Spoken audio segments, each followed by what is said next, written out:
Okay, let's unpack this. We all talk about AI, Yeah. right? But how close are we really to something that fundamentally changes, well, everything? And when it does, what actually happens to our jobs, our economy, even how society functions?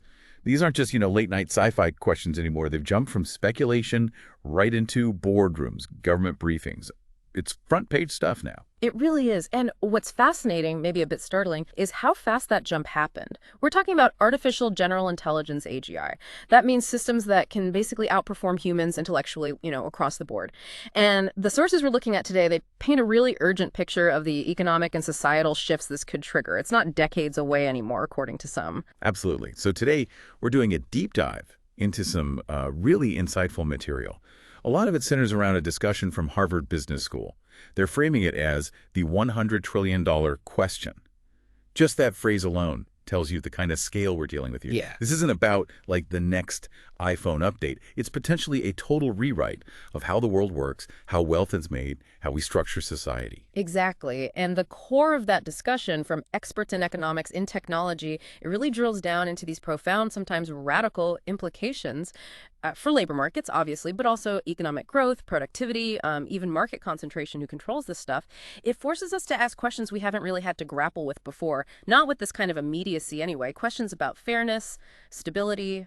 So our mission today is to cut through some of that noise, give you the key insights on what AGI might mean, and really understand what the experts are saying about getting ready for a future that seems to be arriving, well, maybe faster than we thought. We want you to grasp the scale of these shifts, what it means for your career, sure, but also the huge challenges for governments, for global cooperation. Which brings up that really important question. You hear it echoing through the sources. If AGI is potentially just a few years out, like some people are suggesting, how does that fundamentally break our current systems? Work, income, how we govern ourselves. It really pushes us past abstract debate into thinking of practical, maybe even radical responses to what could be an absolutely unprecedented leap in technology. The speed itself demands more than just watching. It demands a proactive strategy. We might be looking at transformation, not just adaptation. Okay, so let's jump right in then. The AI horizon. What we're seeing now and what's coming into focus. We probably need to start with defining AGI properly, because it's not just, smarter AI. Yeah. Getting that difference is crucial, right? Right. It's key. Because AGI, if we connect it to the bigger picture, it isn't just AI being really, really good at one thing, like playing chess or translating or making amazing pictures from text. Those are incredible, don't get me wrong, but that's what we call artificial narrow intelligence, ANI. Specialized tools. AGI, artificial general intelligence, is different. The definition is critical here. It's about AI systems having general cognitive abilities, meaning they can surpass human intelligence across the board. Problem solving, learning, reasoning, creativity, critical thinking, you name it, in basically any domain. So imagine a system that could not just write code, but also draft a brilliant marketing plan, compose music, and explain complex physics. Arguably better than the best humans in each field. It's that general purpose intellect, not a specialized tool, that makes it so potentially world-changing. And this is where it gets, well, kind of wild. The timeline. The expert in that Harvard discussion. They said they started looking seriously at AGI research maybe 10 years ago. Back then it was pretty niche, almost futuristic.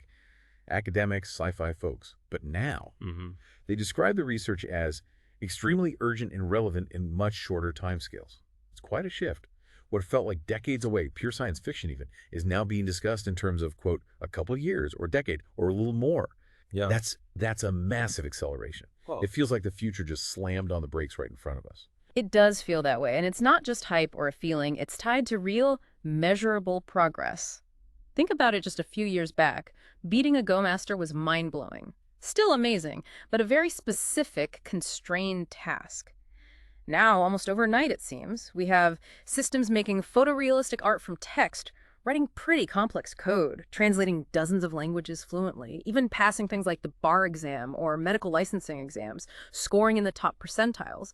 This jump isn't step-by-step, it feels more exponential. Things like transformer models, massive data, huge compute power, they've driven this. So when the expert talks about urgency, it's based on seeing these models generalize and show sparks of reasoning in ways that are frankly, surprising. Right, and it's quantifiable too, not just a gut feeling. You can track it using these technical benchmarks. Researchers set up standardized tests, right? Like how good is AI at coding or solving tough math problems or complex logic puzzles.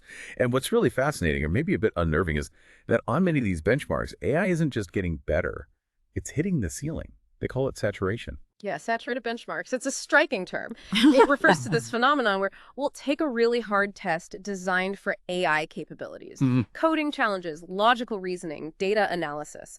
What's happening is the AI models aren't just passing, they're getting perfect scores, sometimes better than any human could realistically achieve on that specific narrow test. It's not just about doing it faster, it suggests a kind of mastery within that defined problem space. They learn the patterns, the rules perfectly. It implies that for certain intellectual tasks, at least as defined by these benchmarks, AI has hit a performance level humans can't match. And the speed at which these benchmarks are getting saturated, that's a big flashing signal about the AGI timeline potentially accelerating. But it's important to add a caveat here, right? To avoid getting carried away. Despite acing these tests, the expert was clear. Current AI is nowhere near as good as the best humans, the best human experts in specific areas. Okay, so an AI might crush a standardized math test, but a top mathematician, they can invent whole new theories, prove things AI can't conceive of yet, use common sense in ways AI struggles with.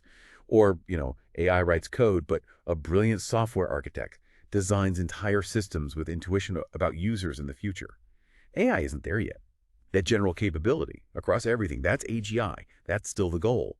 But the gap seems to be closing faster than expected in specific areas, and that's the signal.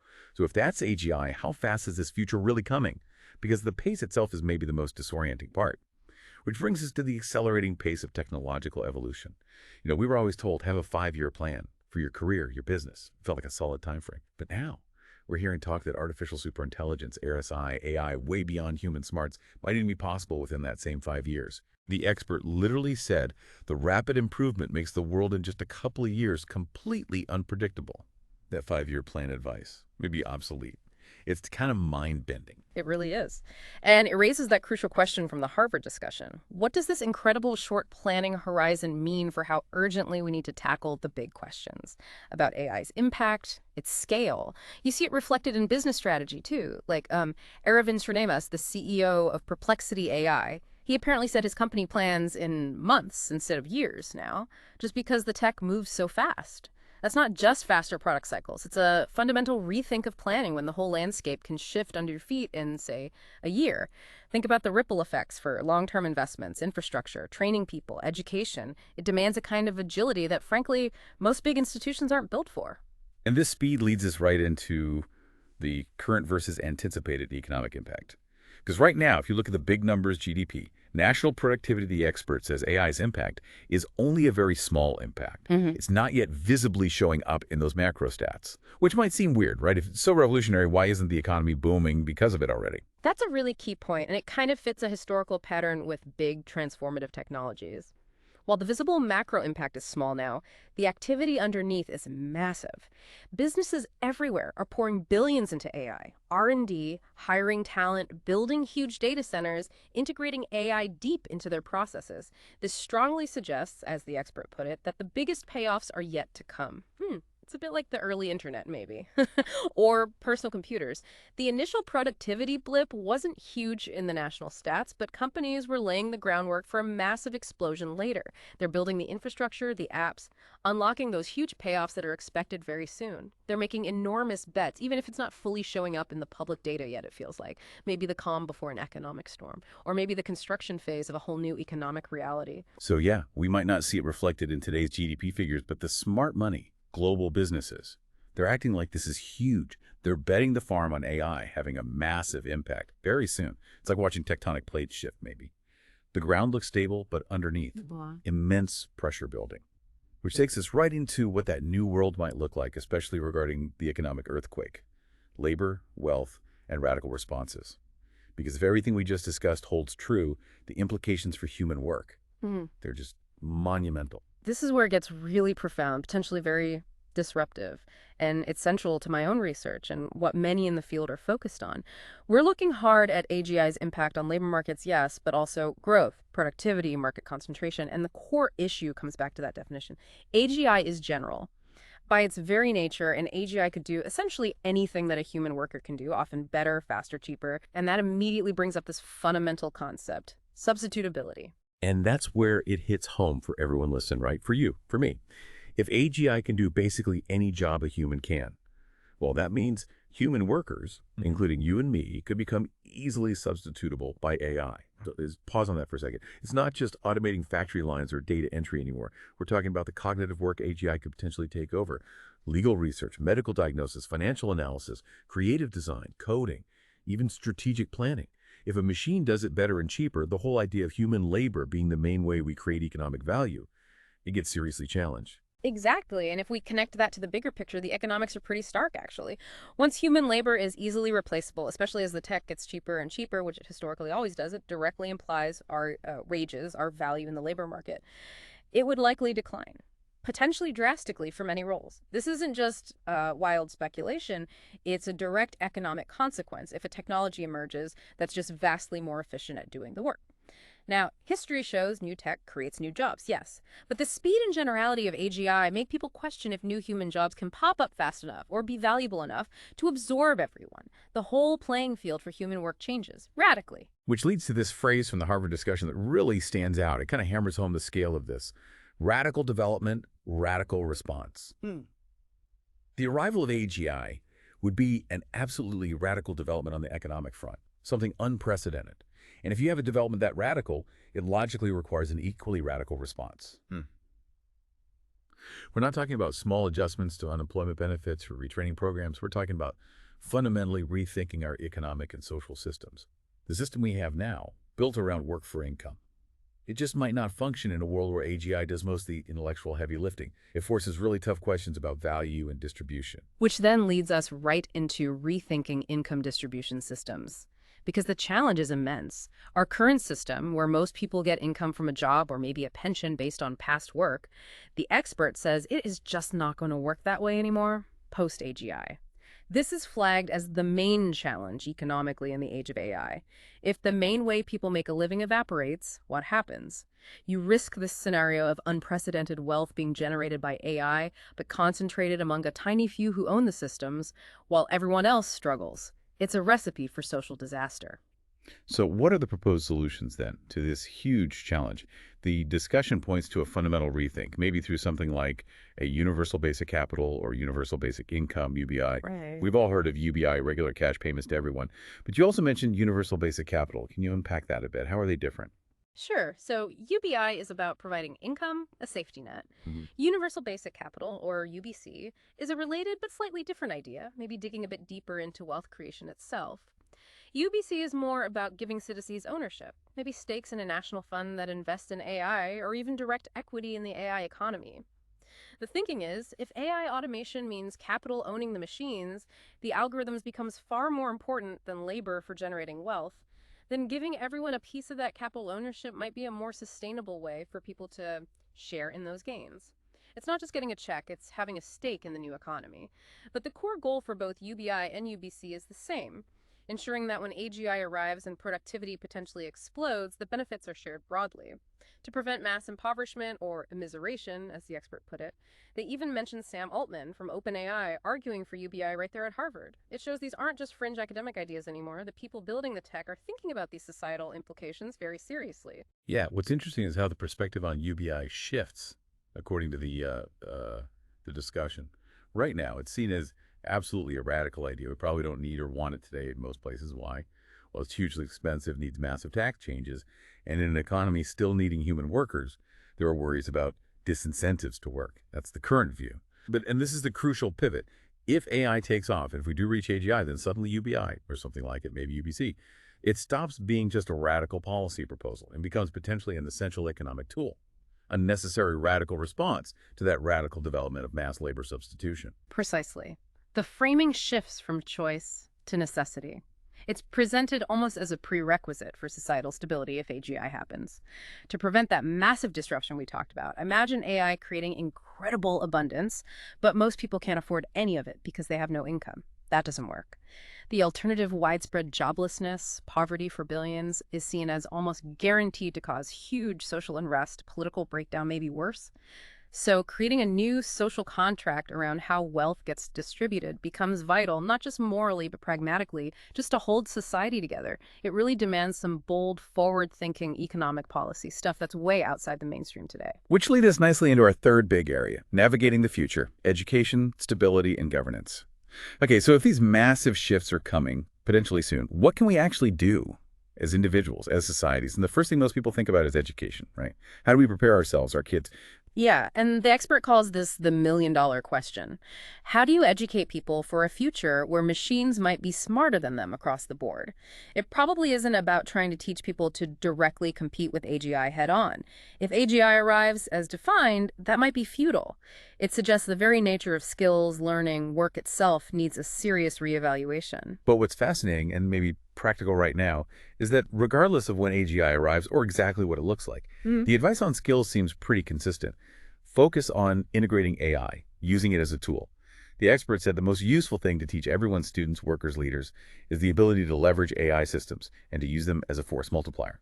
It's about working with AI, not against it. Exactly. A force multiplier. What does that actually mean? It means using AI to drastically amplify human capabilities, not replace them entirely, at least in the near term. Think of a doctor. Maybe AI doesn't replace them, but a doctor using AI for diagnosis, for sifting through research, for tailoring treatments, they'll likely be way more effective. Or a lawyer using AI to analyze millions of documents in seconds, freeing up their brain for strategy for client interaction. An architect using AI to generate hundreds of design options instantly so they can focus on the creative vision. A coder using AI to debug, to automate tedious stuff, letting them tackle bigger design problems. It's about letting machines handle the heavy cognitive lifting where they excel so humans can focus on higher level thinking, creativity, empathy, strategy.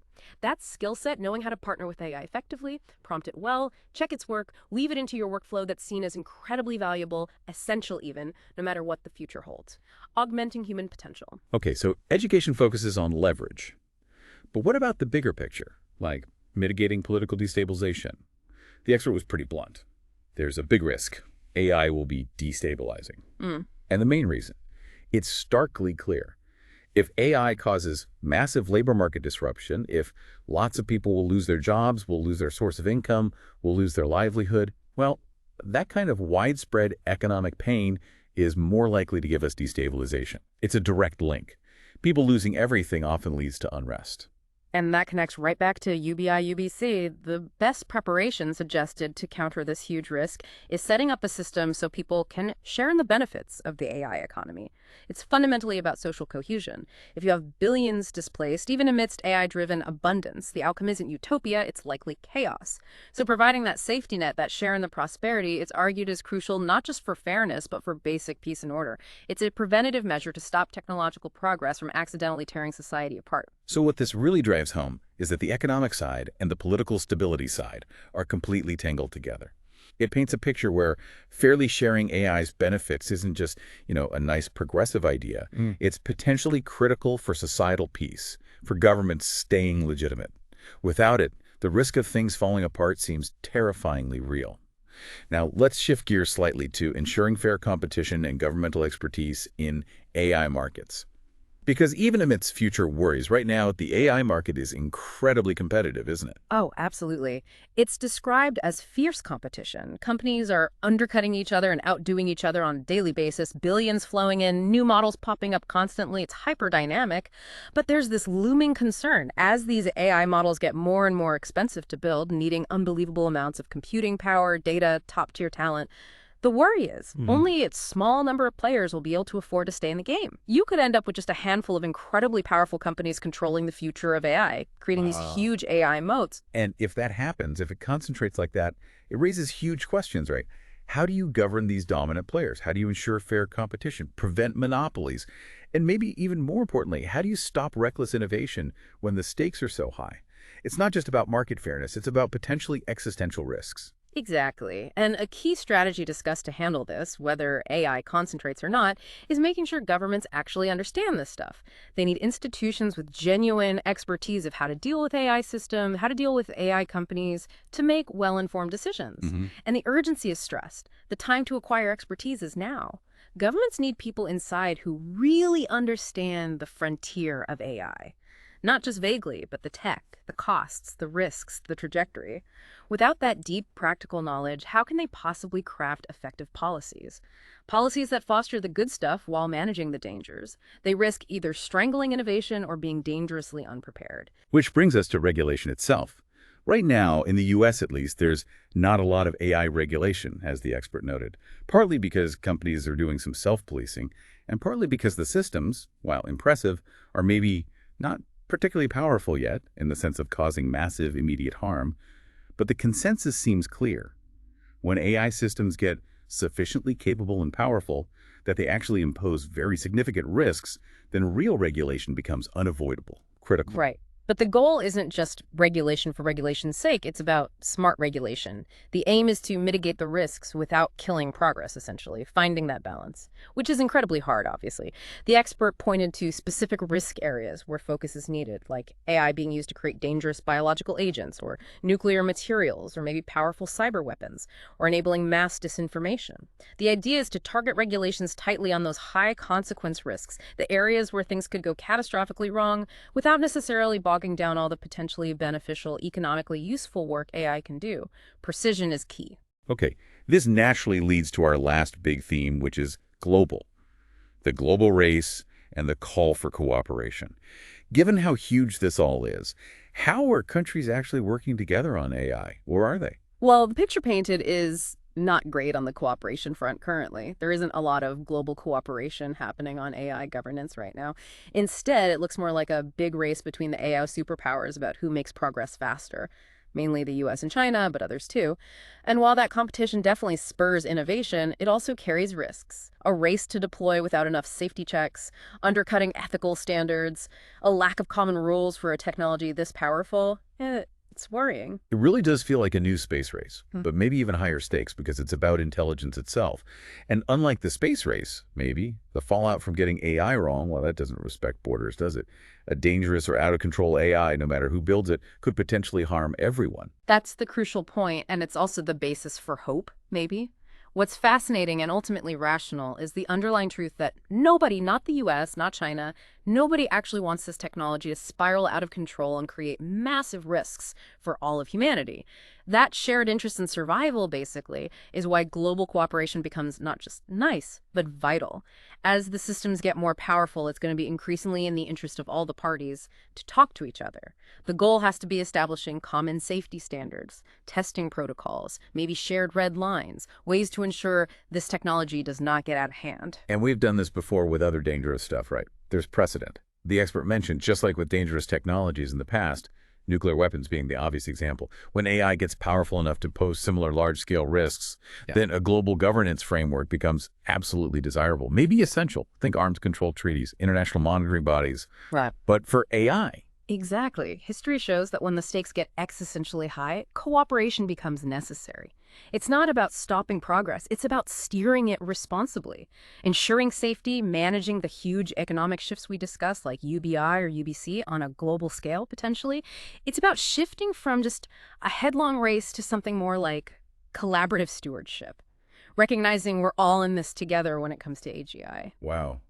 Okay, we have covered a lot of ground today. Yeah. From how surprisingly close AGI might be to the absolutely radical changes it could force on our economy, our governments, just the shift in how seriously this is being taken now compared to even a few years ago. Yeah. From sci-fi to urgent priority. That's maybe the biggest signal.